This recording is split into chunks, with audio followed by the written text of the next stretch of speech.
Thank you very much, everyone, for joining us tonight. We're going to run through another one of our boardroom briefings, this time on sort of business advisory work, trying to help you redesign your strategic plan for your business. There's been a lot happening, obviously, over the last year or two with obviously COVID and lockdowns, but also just the unrelenting march of technology related changes. So it's probably a very good time in the lead up to Christmas just to have some thoughts raised, something to put in the back of your mind for when perhaps you get a quiet moment over the Christmas holidays to consider and see how we go from there. So I like to start this presentation with a quick one on the definition of insanity. I often wonder whether it's to do the same thing and expect different results, or to do the same thing and expect the same results. Either way, at the end of the day, if you want your business to improve, you do need to do things differently or to do different things. So let's have a look at what we can do. So in terms of strategic planning, why it's so important, the world is changing, and so to improve or to sometimes even just keep going, your business needs to change as well. Now, you need that change to be orderly, though, not chaotic. And the important thing to understand is that you don't have unlimited time, energy, or money. And therefore, having a strategy and a plan to actually implement that strategy such that you can then achieve your goals is definitely the way to go. And why is it so important to have a documented, preferably, plan for your business? It's because it gives you that clarity on the direction that you're taking your business. There are lots of opportunities out there that can be very distracting. So if you know what your goals are and how you're, what that direction is that you want to, and where you want to end up, then it stops you getting distracted with all these other opportunities, because they might be very interesting, fun, exciting opportunities, but if they're not actually going to help you achieve your goals, then they're best ignored. It helps you therefore establish your priorities, what's most important that will help you reach those goals, and therefore it assists you with decision making. You know where you're going, and therefore you can make decisions much quicker and easier because you've got that clarity of where you're trying to get. It ensures efficiency because you're not wasting time or resources, and it increases the control that you've got on your business because you know what's supposed to be happening, and if something starts to go outside of those boundaries, for example, then you know that you've got to rein it in or tweak. That strategic planning also minimizes risks because it's making you stop and think about your business and what it's trying to achieve, and all the things that can go wrong. Doesn't sound quite right, but it certainly makes sure that you've thought of all of the different aspects of things and makes sure that tightening one nut doesn't cause something else to go wrong. So it does minimize those risks. Having a good strategic plan is also incredibly important for motivating your team. People these days really do want to feel like their job has purpose. They want to know how they fit into the organisation and how they are helping the organisation meet its goals. So it's really motivating on that front. Having a strategic plan also enables effective marketing because you know exactly who your clients are, you know exactly what you're selling them, you know exactly how things can be delivered, what you can do and what you can't do, when special projects are called upon and things like that. So it really enables you to get your message out there, even down to why you run your business the way you do. All of that can be communicated much better with your clients and potential clients when you've got a clear strategic plan for your business. It also enables better customer service because, again, especially your team knows what to expect, your clients know what to expect, and therefore there's no surprises. And of course, When you've got a strategic plan for your business and things are running smoothly, that usually improves the profitability of your business and therefore the value of it and saleability of your business in due course. So strategic planning really is very important. What we are going to try and cover tonight is how strategic planning has actually changed over the last few years, and what's changed in the world, and therefore where to from here. So we're going to look at the key components of your business and what are the issues that are happening out in the world today that you need to be aware of and consider when looking to evaluate what you're going to do differently going forward. So how has strategic planning changed? So when strategic planning was originally developed back in, say, the 50s, it was when the world was a lot more predictable and people basically, whatever you could dream, you could develop and implement and create the plan, implement it, and away you'd go, and you could achieve whatever you wanted, through hard work and a bit of persistence. So it was when the world was a lot more predictable, just create the plan and go and implement it. And it would be a plan that would cover quite a few years because, like a 3-year plan or a 5-year plan to achieve something. So you were able to use a lot of hard data, create a very detailed plan that you could then use to keep everybody on track and achieve what it was you wanted to achieve. The problem is this relentless technological change we've had over the last several years, the disruption that's had on numerous industries, and even to a certain extent, the global competition that it's created because you can be working anywhere, servicing clients anywhere, which can potentially have a big impact on your client base. So all of that has created a much more uncertain and volatile world.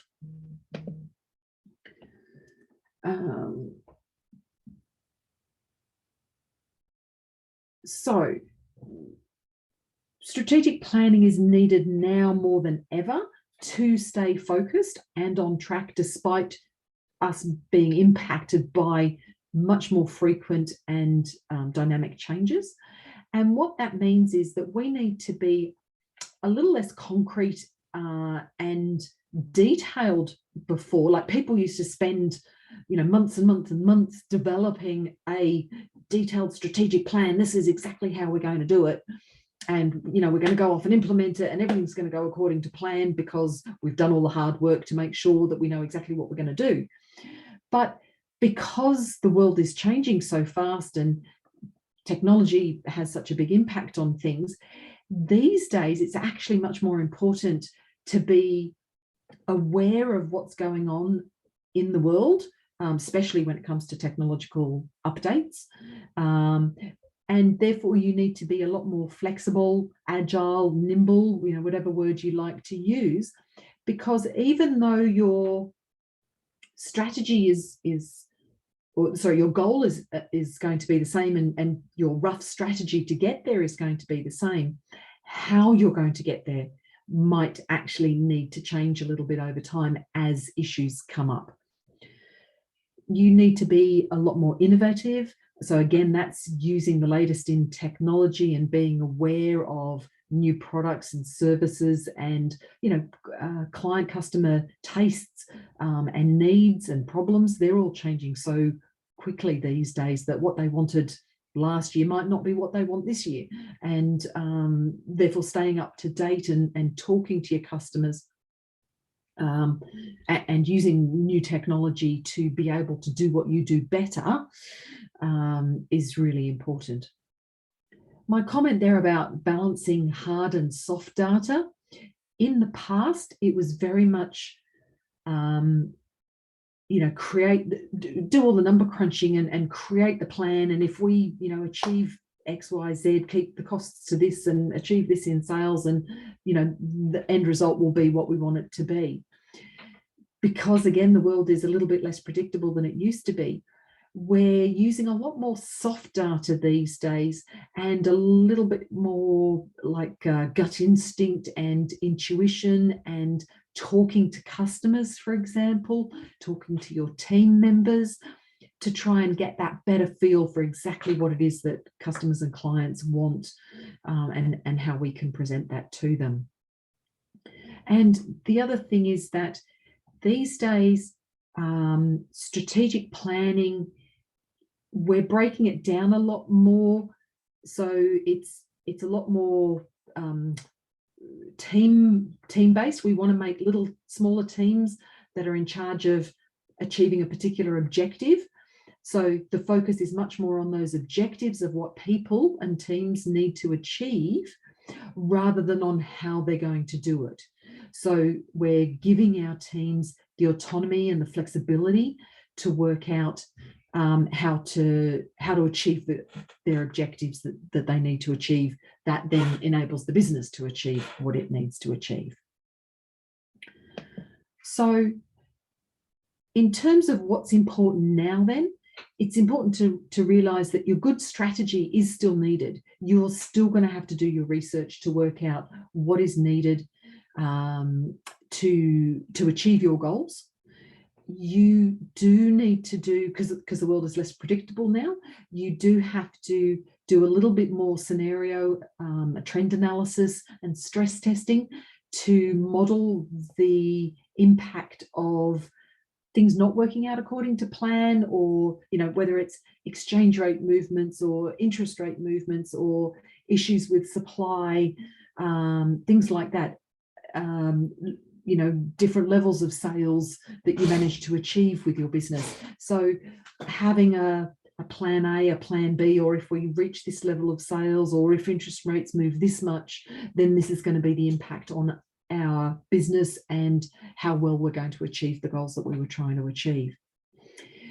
Our strategic planning these days needs to be much less set in stone and have much more flexibility in it, and that attention to innovation, to make sure that we are staying up to date. The long distance goal is still the same, but how we get there needs to be a lot more flexible. And the last thing we want to do is be locked into something these days. So, in the past, we were happy to pay, to lock into 2-year contracts and the like for a discount in order to get that cheaper price.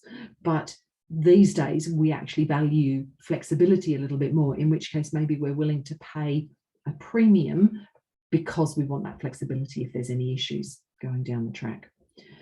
And we want to manage our cash flow better. I think if nothing else, COVID-19 has taught individuals as well as businesses that they have to manage their cash flow better and have better reserves. So we'll be talking about that in a bit more detail. And as I said, prioritize changes to your business that improve its flexibility so that it can take advantages of opportunities as they come up, or that if something's not working out according to plan, you can change accordingly. So the idea now is, rather than a set in stone plan for the next 3 years, 5 years, strategic planning now is much more of a roadmap rather than a detailed plan. It's much more of an ongoing process that we're going to be constantly reviewing. We've still got our goal at the end of it. We've still got a pretty good idea of how we're going to achieve it, but we're also conscious that if things don't go according to plan, that what the issue is going to be and when we need to sort of step in and change the plan slightly to get back on track. So where to from here? I think it's really important for all business owners at the moment to really stop and think. Try and work out, well, in your business, in your industry, in your geographic region, that kind of thing, what has changed over the last few years? And of course, particularly as a result of COVID and lockdowns and things like that. At the same time, you can actually look at, well, what hasn't changed? And that's fine then if you can manage to keep your business. There might be, you don't have to throw everything out, you don't have to change everything. There might be some things that are still working really well, so that's great. And then the third question there is, well, in a world with such volatility and who knows what's happening next month, next year, in relation to a whole variety of issues. So the question is, what is still uncertain? What can't we predict very well?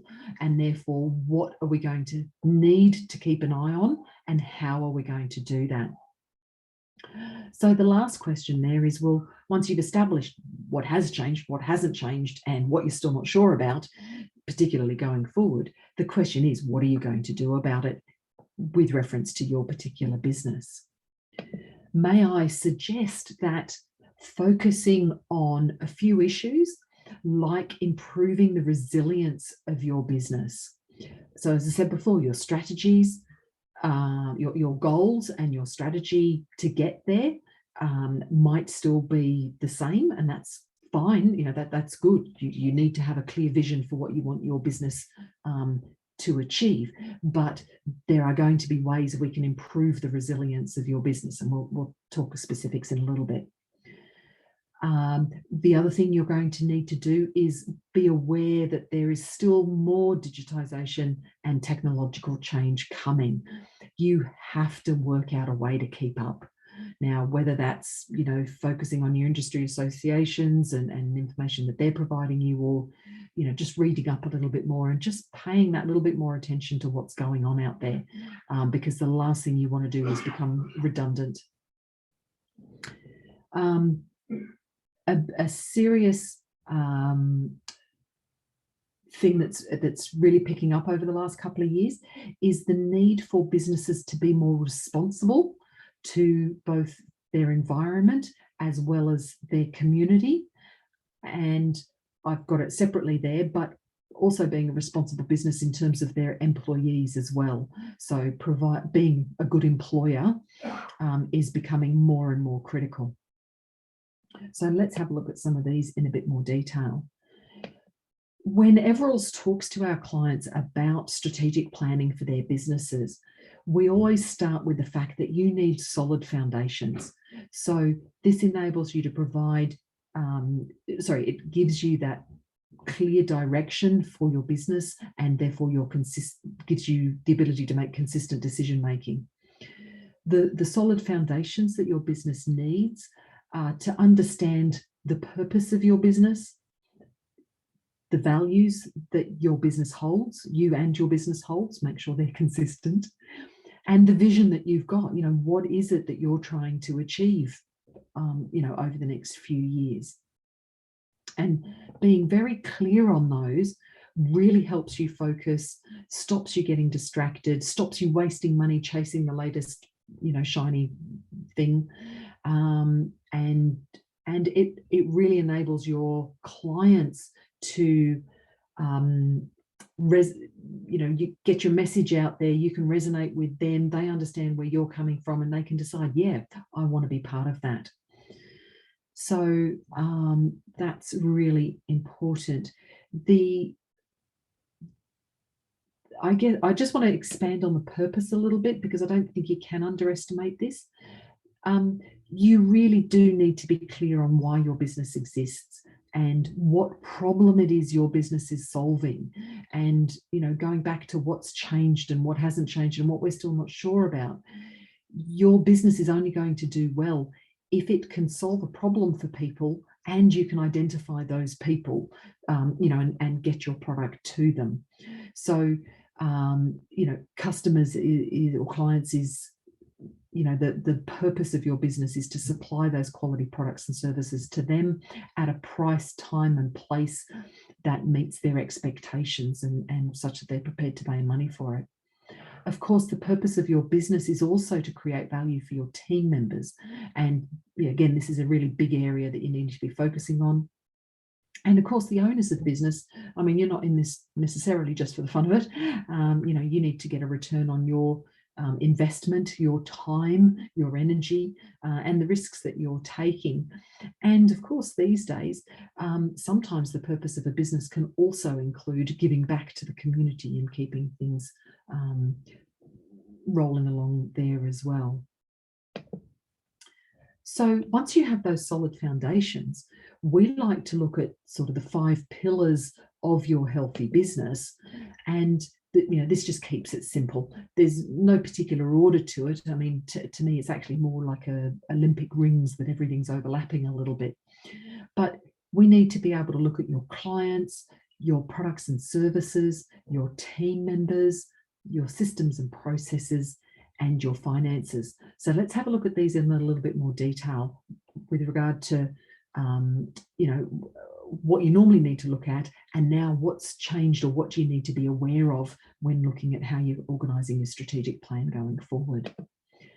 So when it comes to your clients, the idea here is that you have to know who your ideal target market is and what it is they need from your business. So this is all about finding people with a problem.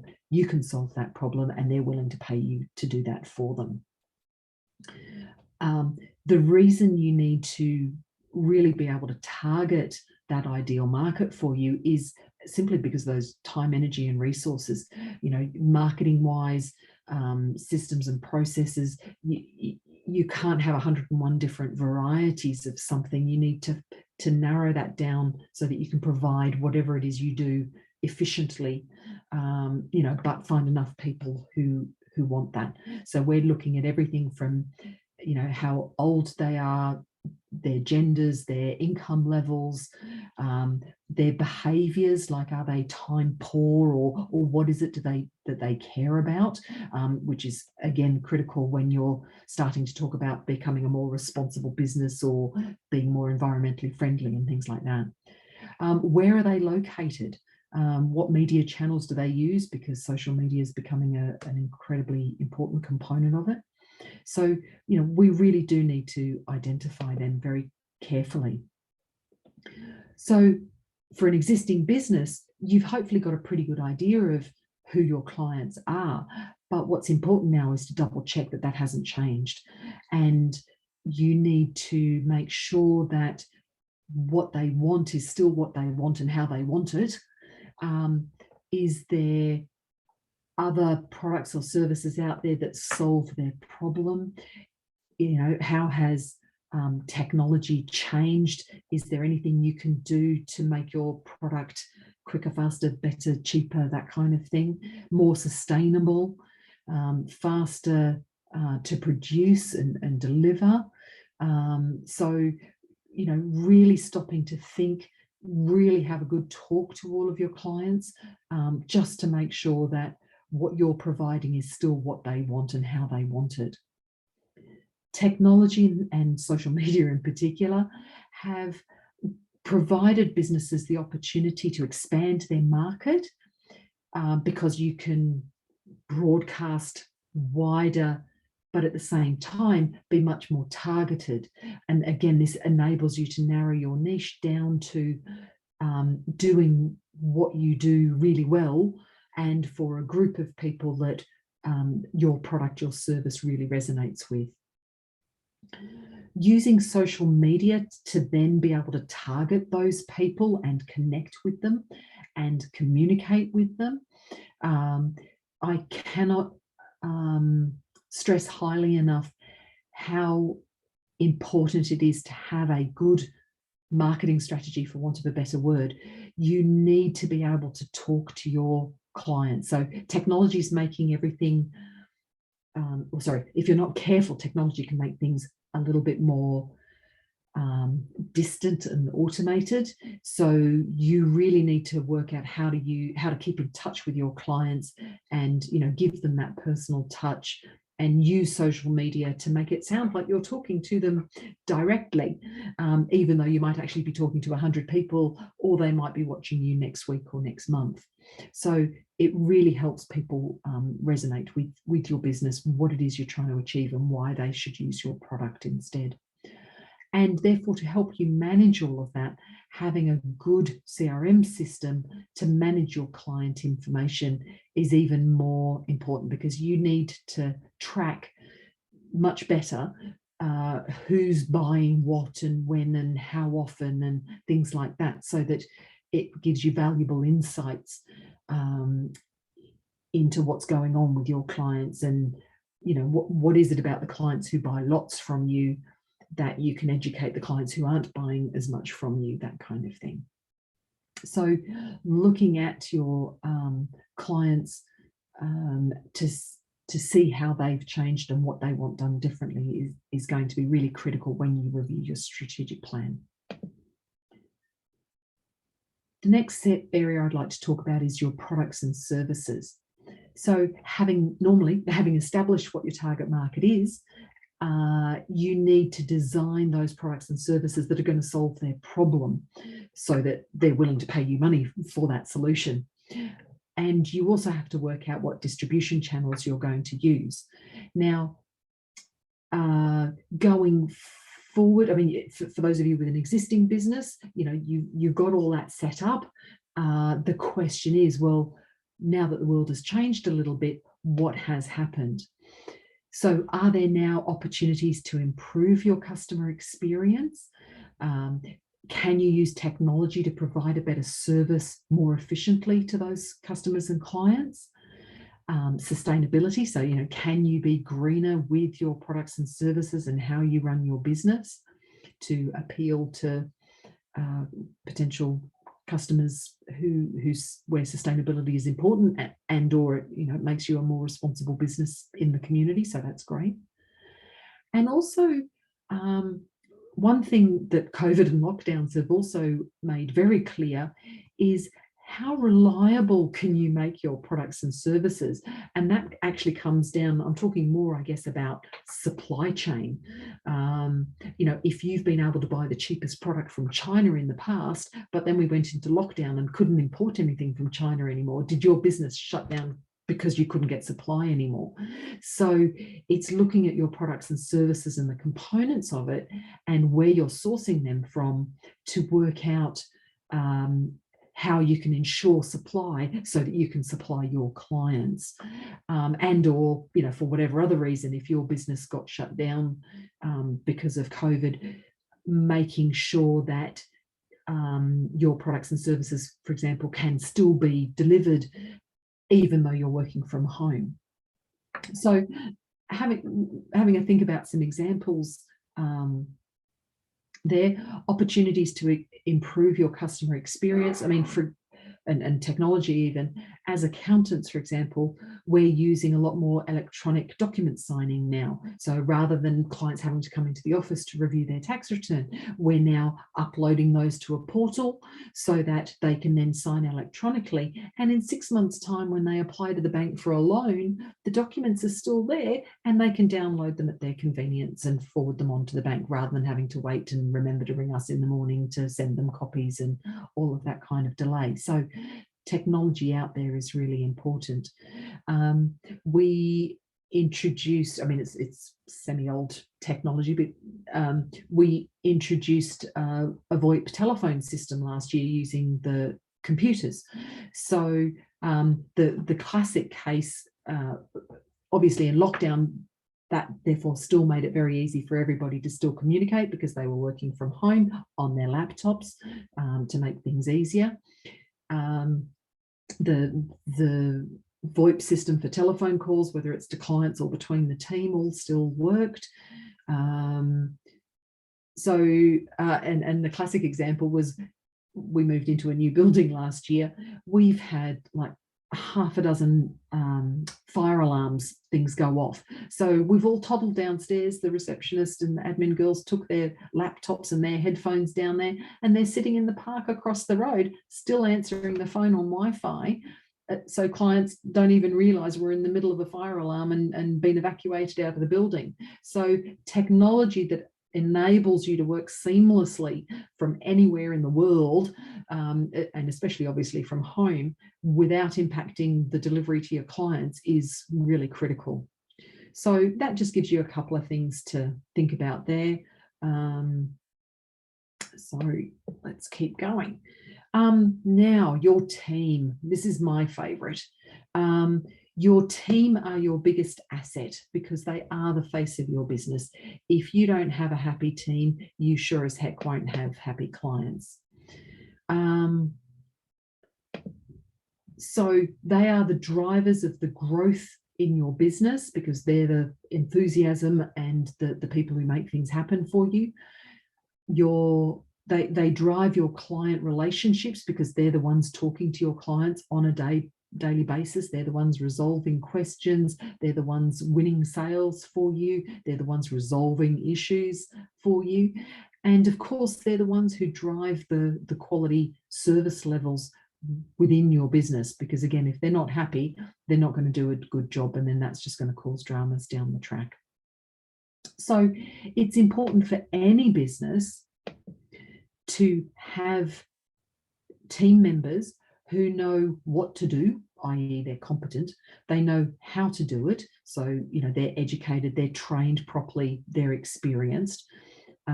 Maybe they've got the procedures manual and checklists, that kind of thing. But of course, you also want them to have a willingness to do so. You need them to be engaged. And this is what we were saying earlier on about having a really clear purpose for your business, as well as for their role in the business, to make sure it's something that they can feel proud of and happy to come to work every day to organise that. Now, I don't know how many of you have actually heard of the Great Resignation. This is starting to get more and more coverage over the news. But the point is, if nothing else, in your redesigning of your strategic plan for your business, you must focus on this. The world has changed. Not necessarily just because of COVID, but boy, has that had an impact. Team members, have been able to work from home. Some of them have been working very hard over COVID to help you hold businesses together and things like that.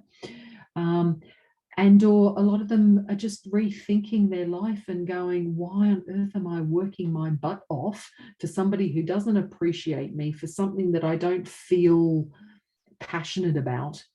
And they're just quitting in droves to go and find something else to do.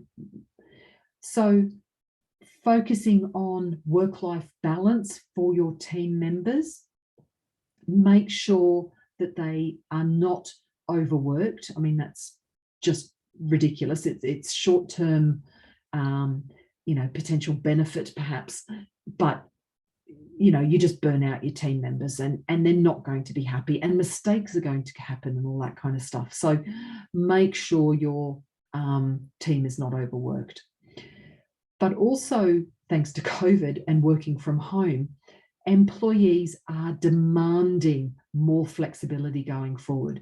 They have proven that they can be trusted to work from home and still achieve whatever it is that they need to achieve, even if it's meant interruptions and working a bit later because they decided to take the dog for a walk, or they, did the laundry in between or whatever. They have proven most of the time that it really works. So allowing employees that flexibility, just in general flexibility, as well as the opportunity to do some working from home if that's applicable to their role, and they can still meet their objectives. So we'll talk more about that in a second as well. The second reason why there's been a lot of resignations lately is because of the quality of their manager. Employees are not putting up with managers. There's an old saying that employees don't leave a business, they leave their manager. So unless their manager knows how to show empathy with them, trusts them to give them a bit of flexibility, yes, you can have an hour off now to, do something with your kid or take your kid to an appointment or whatever, or, be at home for tradies. If the manager can't trust their employees, their team members, then there's there's an issue. So you might, and this for some small businesses, you might be their manager. So, there's an opportunity here for people to improve, owners of businesses to improve their own management HR skills, or if you actually employ managers to look after your team members, then make sure you're providing them with some updated training on how to look after people better these days. The third reason why people are leaving in droves is because of that lack of respect and reward. So we do need to show more respect and appreciation to our employees for the hard work that they have been contributing. And we need to make sure that there is cultural change in an organisation when needed to be able to promote that respect and reward. And we need to develop some tangible incentives for people to do that. And that doesn't have to be money. That can be flexibility. It can be extra training courses, or money, gifts, that kind of stuff. But, we do need to reward people for going above and beyond, because otherwise they're just not going to bother anymore. Again, to keep a team happy, you're going to have to ensure good culture in your office, and team, you can do that by having some good team building events. Now, whether that's having morning tea, and it doesn't have to be company provided. Our office, we've got 20 odd staff, so the teams organise their own fortnightly roster to bring in morning tea off their own bat, so everybody takes a turn. Maybe it's Friday night drinkies, maybe it is taking a day off for a team building day, all of those kinds of things. Employee of the month, just recognising and rewarding good work by your team members is really important. Your team needs resources to work efficiently and effectively, whether it's from the office or at home. Everybody needs two screens. There shouldn't be anybody working off one screen anymore. It's just ridiculous. And if you've got old computers that are slow, all it does is frustrate your employees. They take that frustration out on other employees.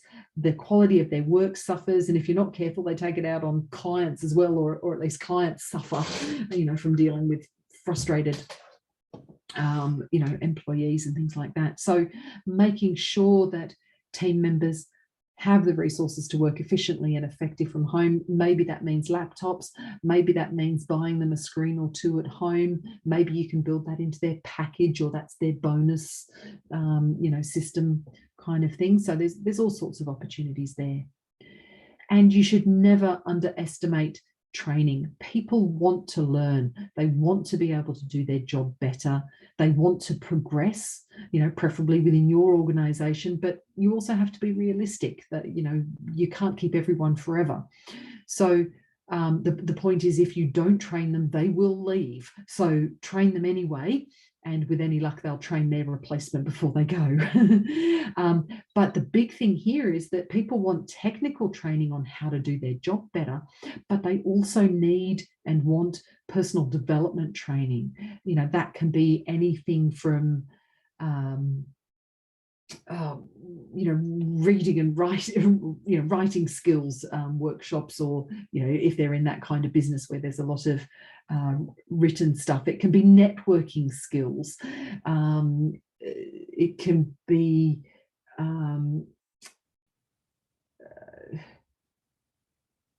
like sending them off on conferences and things like that, where they can keep up to date with the latest and greatest of what's happening in your business, and which is a fantastic opportunity to keep your team members happy, as well as get extra input from your employees as to what's happening out there in the world. What's the new technology, what would work well for your clients, and things like that. So don't underestimate the need to invest in training for your team. Smaller teams focused on objectives. I haven't specified it here, but going back to that discussion about purpose, your team members need to feel that there is purpose in what they're doing, and they need to have very clear objectives. You probably do need to rewrite your job descriptions for each employee, because if it's a laundry list of tasks, that gives them no autonomy. It's just tick a box, I've done this and I've done it that way. It gives them no flexibility on how they do their job, which they might, be able to work out a better way of doing it. So the idea here is twofold. You need to be very clear on what the objectives, your goals, business goals are, and then you break it down into smaller teams to achieve the objective, the little objectives that then build up to achieving that big goal for the business.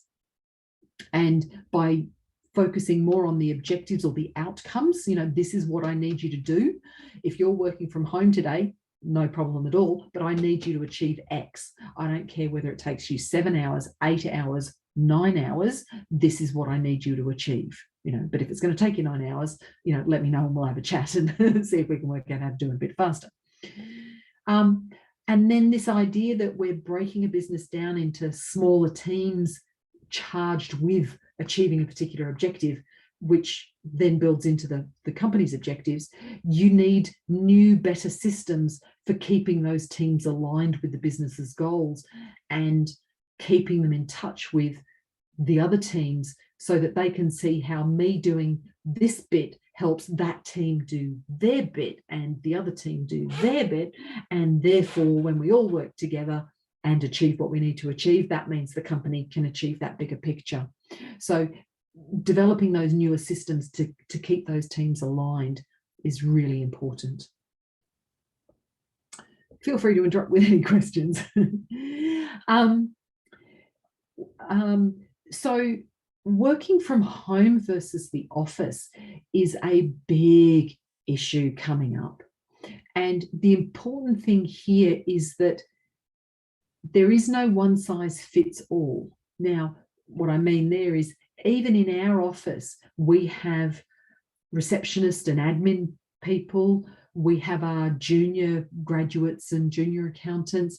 We have our senior accountants and managers, as well as the directors. Each of our team members have different roles and responsibilities in the business and different objectives for what they need to achieve. Now, lockdown proved it's not impossible, but it's very hard for the receptionist to do all of the components of her business, of her job from home. So yes, in lockdown, it was very easy to redirect the phones to her, and she can still answer the phones from home and slot them through to us. That's fine.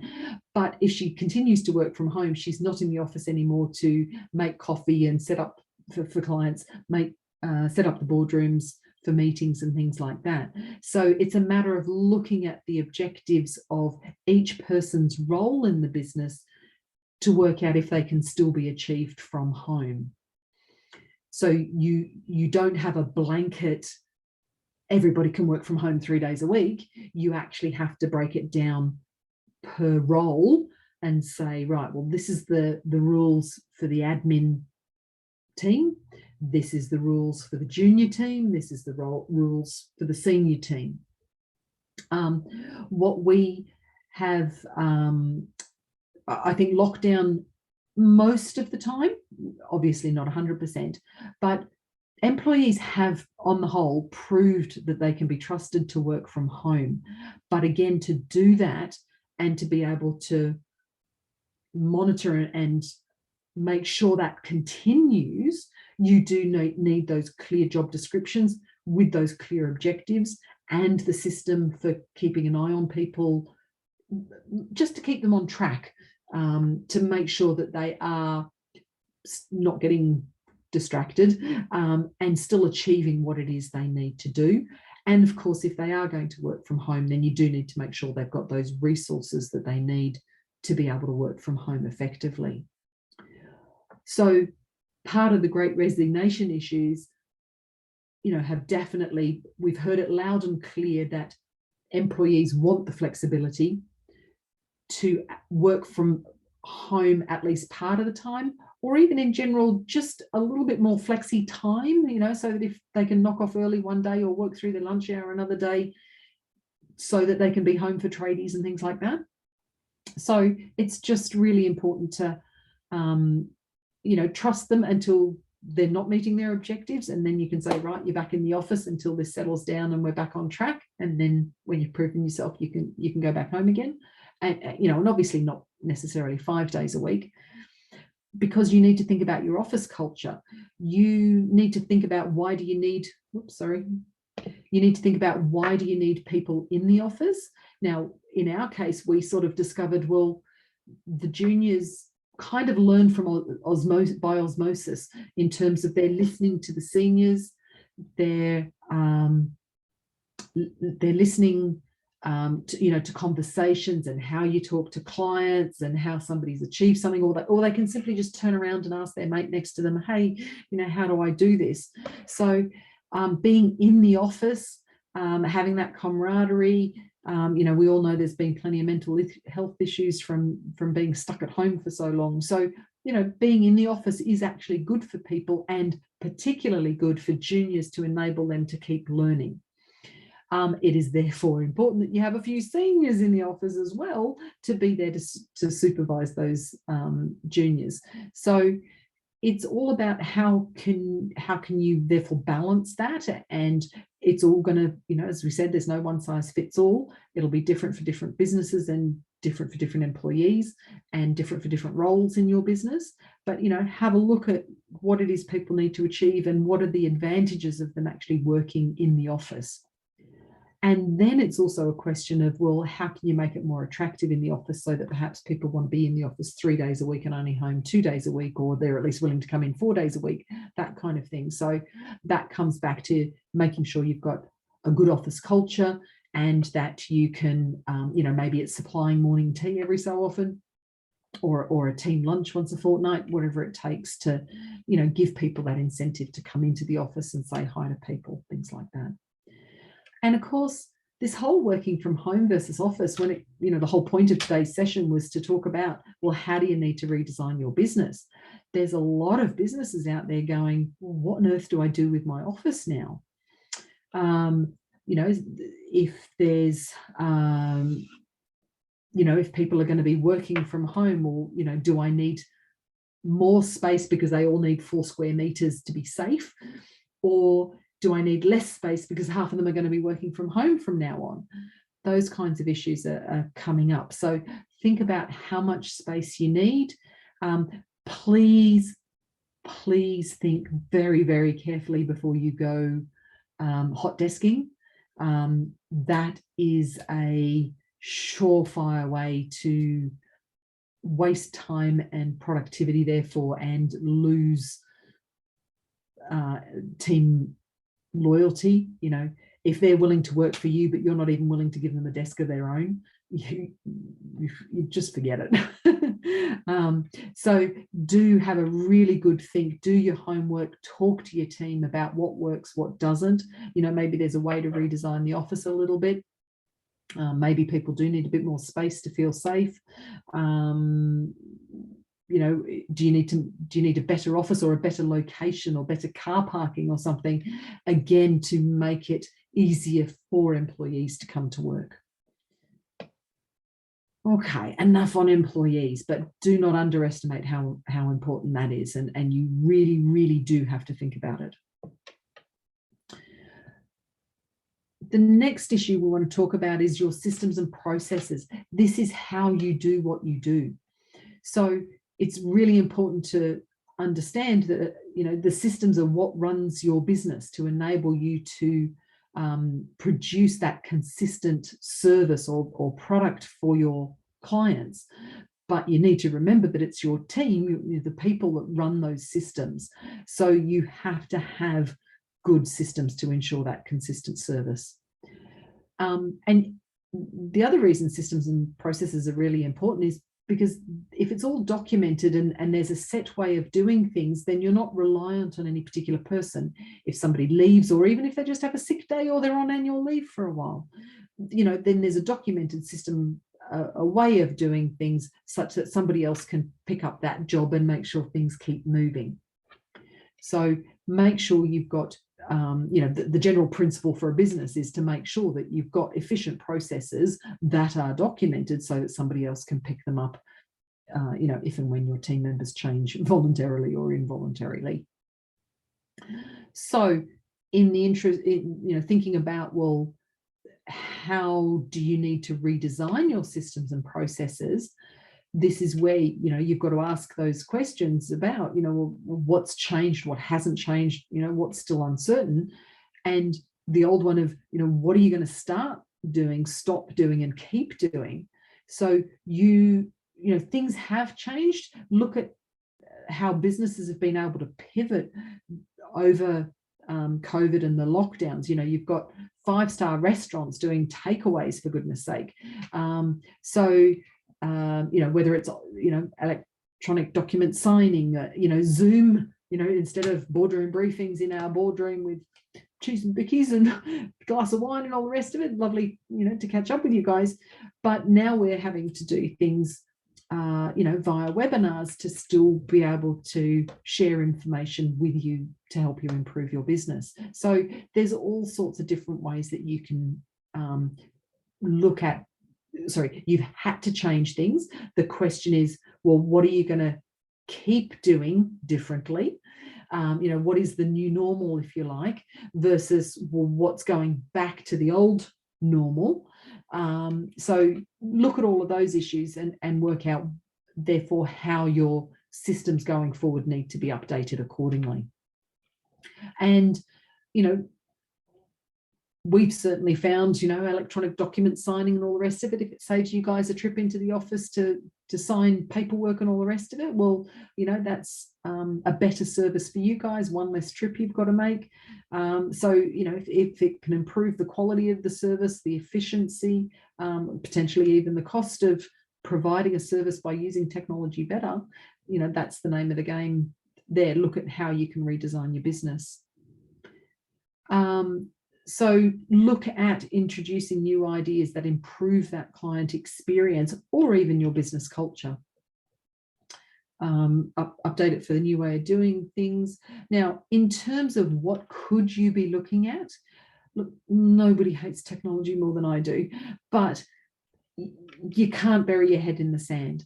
There is technology out there for everything, whether it's your online booking system so that 24/7 people can make an appointment to see you without having to wait to remember to ring you in the morning and all that kind of stuff. Engagement letters or fee proposals. There's software now that you can create a bit of a menu for service, and then Fred wants this, so it's it's a one of these, a one of those, and one of those. Press send, all your fine prints attached. There's no argument at the end about how much it's going to cost because they've signed the proposal up front. Having that electronic engagement letter software that sends out reminder letters each week to remind clients that they do need to review that and sign it or approve it, is really important. Then, of course, at the other end, we're now getting the government's introducing this e-invoicing system. So they don't want you to send them paper invoices anymore. Xero already has a system where you can actually invoice someone an invoice out of Xero, and it can tell if that, like, you send it to a particular email address, and then that matches up to somebody else's data file, so they don't even have to process your invoice into their system. Xero's already cross-matched it across the files. It's an invoice out of your data file and an invoice into their data file, and draft, obviously, and you have to approve it for payment and that kind of thing. But if it saves you processing time and speeds up, who's sick of waiting, to be able to produce month-end reports because you're still waiting on invoices to come in from your suppliers? Well, if they hit your data file straight away, you can review them, approve them, and voila, your accounts are up to date. So e-invoicing is coming, and the sooner everybody gets on board with that, the much faster and more efficient everything will be. Payment systems, whether it's your Square, Stripe, PayPal, credit cards even, you know, payment systems, anything it takes to get yourself paid faster is really important. And tracking and delivery, you know, Uber Eats and Uber taxis, you know, being able to track exactly where your parcel is up to and all that kind of stuff. It's a way of improving your customer service.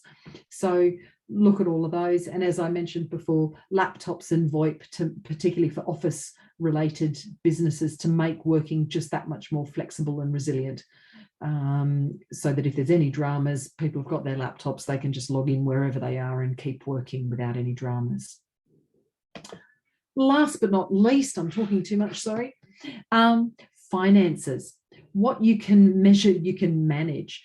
The big thing when it comes to strategic planning for your business is that you need to identify, you need to have done your number crunching to identify the level of investment that's required to implement your strategy and therefore achieve your vision. That could be, you know, like you've done your budget, you know how many team members you've got to recruit to be able to look after that level of clients and sales and that kind of stuff. You know how much equipment you need to buy or lease, and a marketing budget, of course.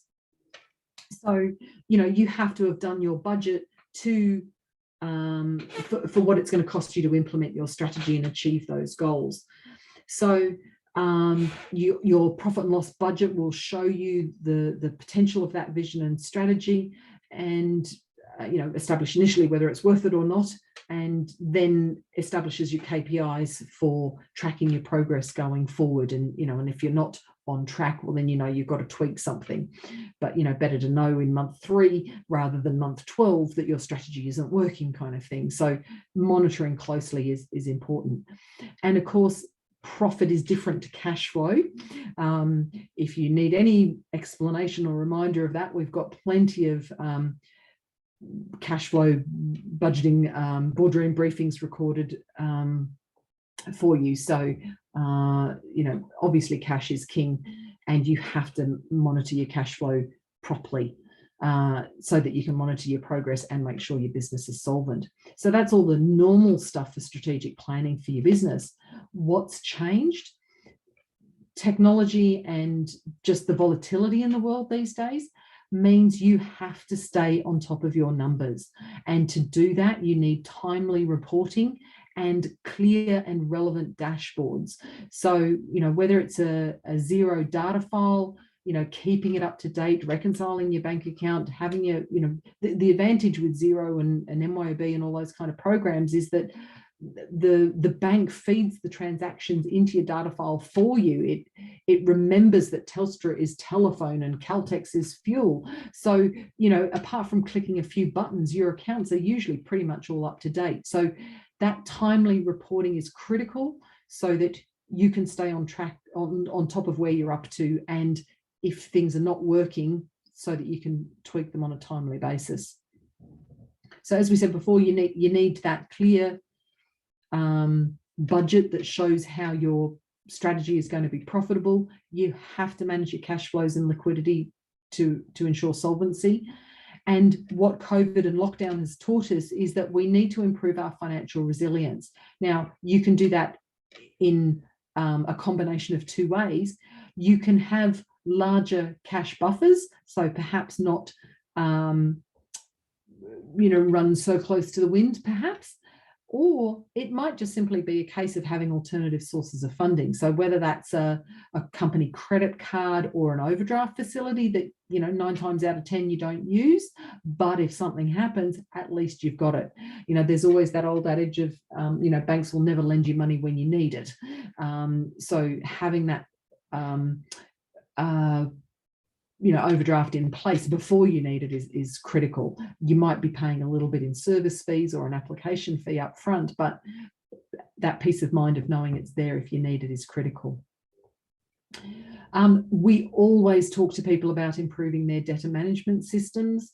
So I've got if you need any help with that, just let us know, because we've got like 20 tips for how you can improve your debtor management. That's your money. Get it in your bank now. But the big thing with finances these days now is that you need to prioritize things that generate flexibility. So this is the idea that we don't want to be locked into contracts anymore necessarily. Yes, we want that. So it's a combination, bulk discounts. By buying big, you get that bulk discount and therefore get cheaper costs, or it's locking into a 2 or 3 year contract to get that cheaper price. But you need to be really careful. Are you sure what's going to happen in 2 years' time, or even 12 months' time, means you are going to still need that service. So just rethink the value of flexibility going forward and weigh up those short-term economic advantages versus the long-term risks. So this is that supply chain kind of stuff I was talking about earlier, that you can import from China at the cheapest possible price, but if there's an issue and you can't get supply anymore, what happens to your business? So are you perhaps better off promoting the buy local aspect of your business, supporting the local community by sourcing Australian products from closer to, and developing a sort of a competitive advantage on that front? Yes, you might be having to charge a little bit more because you can't buy it as cheap as you could from China,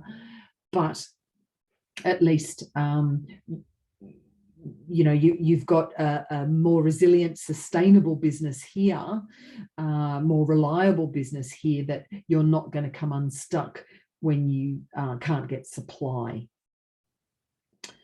So my question to you is simply, what are you going to do differently going forward to build your business? I wasn't really going to talk about it, but I've left those in the notes for you. That's just strategic planning framework for any of you that haven't got one already. But if you need help, we love, we don't want to, we're not the accountants that just churn out tax returns. We want to talk to our clients about their businesses, what it is you're trying to achieve, and how we can help you do that. Be that sounding board for you with your ideas, and say, that's a really good idea, brilliant opportunity, but have you thought of X, Y, Z? Or, yes, you can do that, but you'll just have to make sure that this doesn't end up causing problems. So being that sounding board for our clients is really important to us. If you think that your business needs a big revamp, then maybe there's an opportunity for us to hold and facilitate a strategic planning day with you and your senior team, for example. Maybe your business has got to a particular point and you're just not quite sure how to break through that level to the next level. We can help you, or maybe it's a choice of, do I get big or do I go niche, that kind of stuff. We can help you run through those different scenarios. So those strategic planning days are really good fun for that. And then all the normal stuff, if you need help with your cash flow, if you need help improving your profitability, need help improving the value of your business, particularly if that's part of a succession planning strategy, or even just asset protection in general. It's been a crazy couple of years, and locking in the value of our business is quite important, and protecting our assets from these surprises is quite important. So if we can help you in any way to improve your business, please don't hesitate to ask. So on that basis, thank you very much for listening tonight. Are there any questions?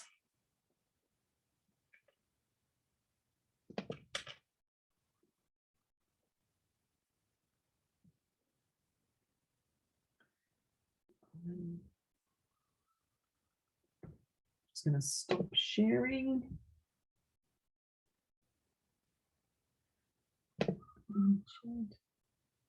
No questions in the chat box. All right.